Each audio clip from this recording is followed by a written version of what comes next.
सर्वांना नमस्कार. स्वागत आहे तुमच्या गोंधन मराठी चातुर्य कथा या यूट्यूब चॅनलवर. व्हिडिओकडे वळण्यापूर्वी आपल्या चॅनलला लाईक करा, सबस्क्राईब करा आणि बेल आयकॉन प्रेस करा. चला तर आता वळूया आपल्या स्टोरीकडे. गोंधन भाग 11.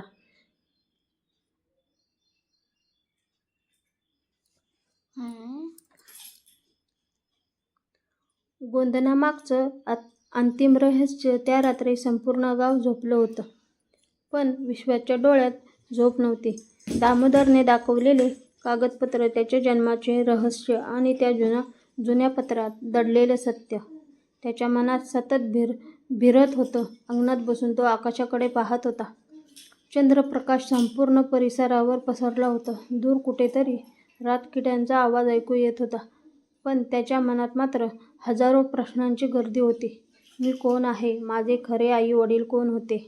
आणि सर्वात महत्त्वाचं म्हणजे माझ्या चेहऱ्यावरच्या या गोंधनाचा माझ्या भूतकाळाशी नेमका काय संबंध आहे?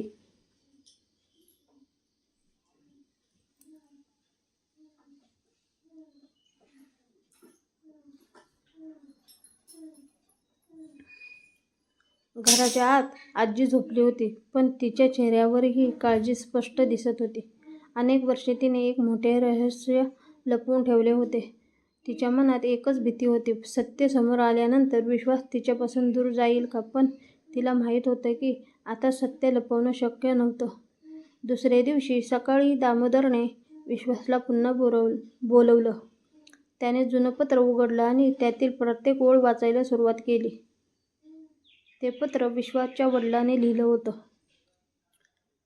पत्रात लिहिलं होतं की त्यांच्या कुटुंबाकडे अनेक एकर जमीन, मोठा वाडा आणि संपत्ती होती, पण त्या संपत्तीवर काही लोभी नातेवाईकांची नजर होती. त्यामुळे कुटुंबावर हल्ला झाला आणि त्या गोंधळात त्याचा लहान मुलगा हरवला. तो मुलगा म्हणजे विश्वास होता.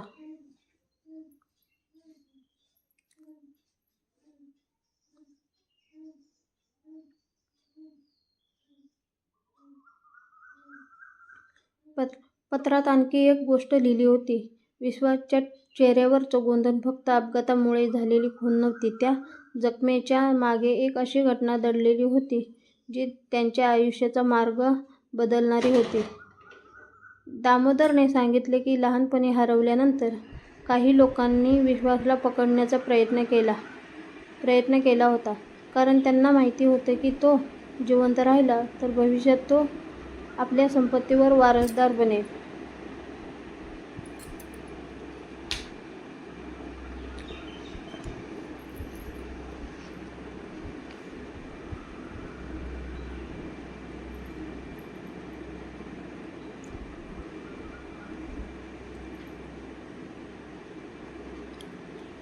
त्या झटापटीत त्याच्या चेहऱ्यावर गंभीर जखम झाली.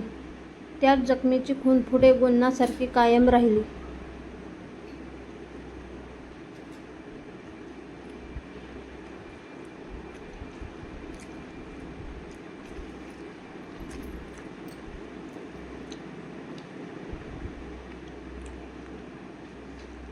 हे सगळं ऐकून विश्वास स्तब्ध झाला.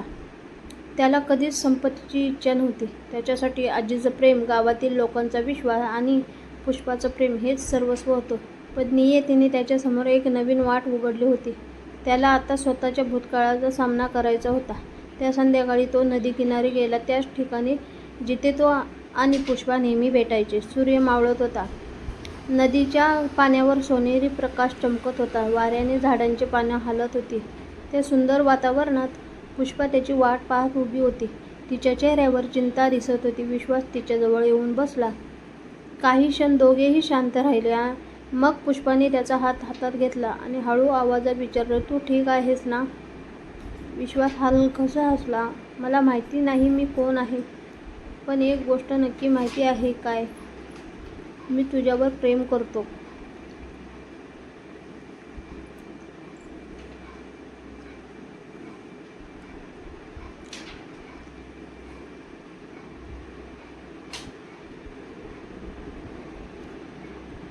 हे ऐकताच पुष्पाच्या डोळ्यात अश्रू आले. ती त्याच्याकडे पाहत राहिली. त्याच क्षणी जगातील सगळे चिंता, सगळे प्रश्न आणि सगळे संघर्ष जणू दूर गेले. तिच्यासाठी विश्वास म्हणजे फक्त एक नाव नव्हतं, तो तिचा आधार होता, तिचं स्वप्न होतं. ती त्याच्या खांद्यावर डोके ठेवून बसली. नदी किनाऱ्यावरील तो क्षण दोघांच्या आयुष्यातील सर्वात सुंदर क्षणांपैकी एक बनला.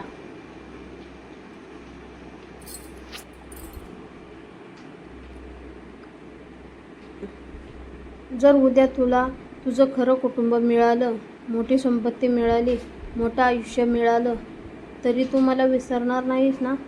पुष्पाने हळू आवाजात विचारलं. विश्वास तिच्याकडे वळला. त्याने तिच्या डोळ्यात पाहिलं. मी स्वतःला विसरेन, पण तुला नाही.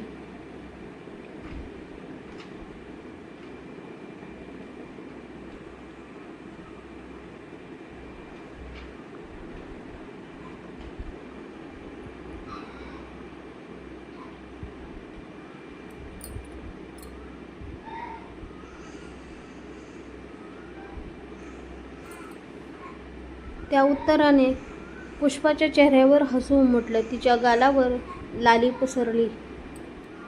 दोघे बराच वेळ नदीकाठी बसून भविष्याची स्वप्न रंगवत राहिले. त्यांना वाटत होते की आता त्यांच्या आयुष्यात सगळं ठीक होईल.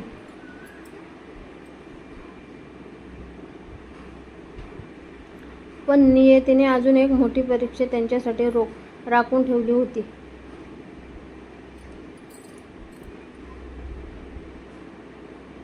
दुसऱ्या दिवशी सकाळी दामोदरने आणखी काही कागदपत्रे दाखवली. त्यात विश्वासच्या कुटुंबाच्या संपत्तीची माहिती होती. अनेक वर्षांपूर्वी हरवलेल्या वारसदाराच्या नावावर अजूनही काही जमीन आणि मालमत्ता नोंदवली होती. दामोदर म्हणाला, कायद्यानुसार या सगळ्यावर तुझा हक्क आहे. पण हे ऐकताच काही लोकांच्या मनात पुन्हा लोभ जागा झाला, विशेषतः राघव सिंहाच्या.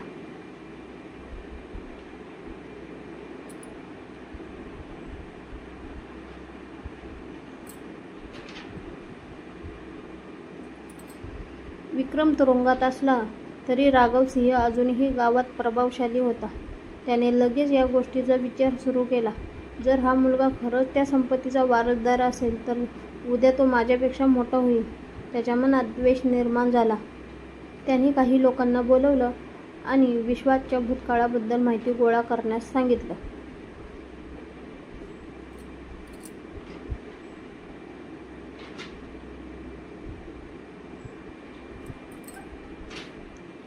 त्या दरम्यान गावात एक वेगळीच चर्चा सुरू झाली.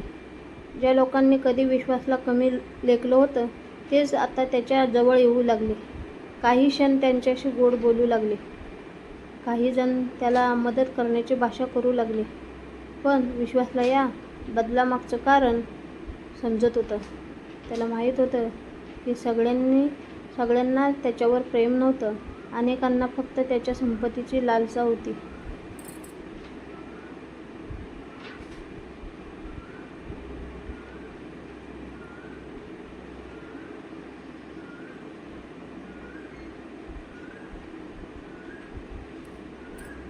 एका संध्याकाळी पुष्पा मंदिरात गेली होती. ती देवासमोर बसून प्रार्थना करत होती. तेवढ्यात तिच्या मागे कोणीतरी उभं राहिलं. तिने वळून पाहिलं तर राघव सिंह होता. त्याच्या चेहऱ्यावर एक विचित्र स्मित होतं. तो म्हणाला, तू विश्वासवर खूप प्रेम करतेस ना? पुष्पाला त्याचा आवाजच आवडला नाही. ती शांत राहिली. तो पुढे म्हणाला, लक्षात ठेव, प्रत्येक प्रेमकथेचा शेवट सुखांत नसतो.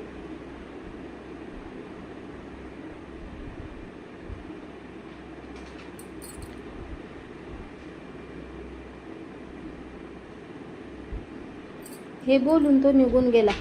पण त्याच्या शब्दांनी पुष्पाच्या मनात भीती निर्माण झाली. तिला जाणवलं की काहीतरी वाईट घडणार आहे. त्या रात्री गावात जोरदार वादळ आलं.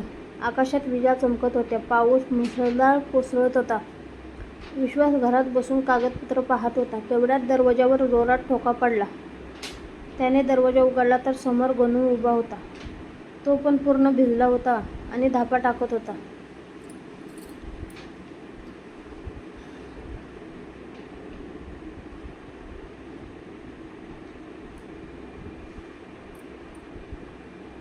विश्वास, तो ओरडला. काय झालं?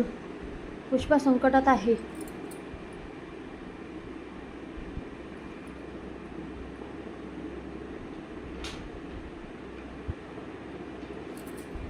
विश्वाच्या पायाखालची जमीन सरकली. काय झालं तिला? गणूचा आवाज थरथरत होता. ती मंदिरातून घरी परतत होती, पण ती घरी पोचलीच नाही. क्षणात विश्वाच्या डोळ्यात भीती दाटून आली. बाहेर वादळ कोसळत होतं. गावात अंधार पसरला होता आणि त्याच्या मनात एकच विचार घोंगावत होता.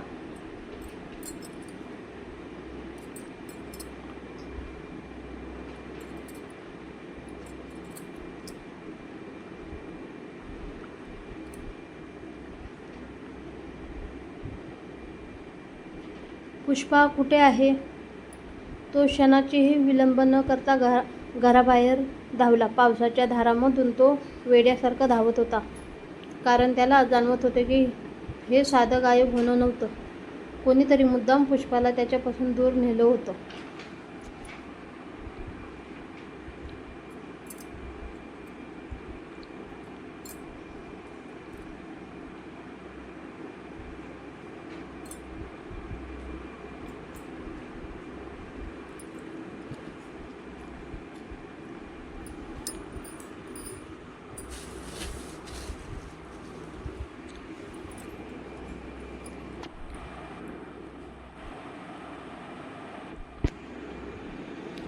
आणि दूर एका जुन्या ओसाड वाड्यात एक सावली अंधारात उभी होती. तिच्या चेहऱ्यावर भयानक हास्य होतं, कारण तिचा खेळ आता सुरू झाला होता.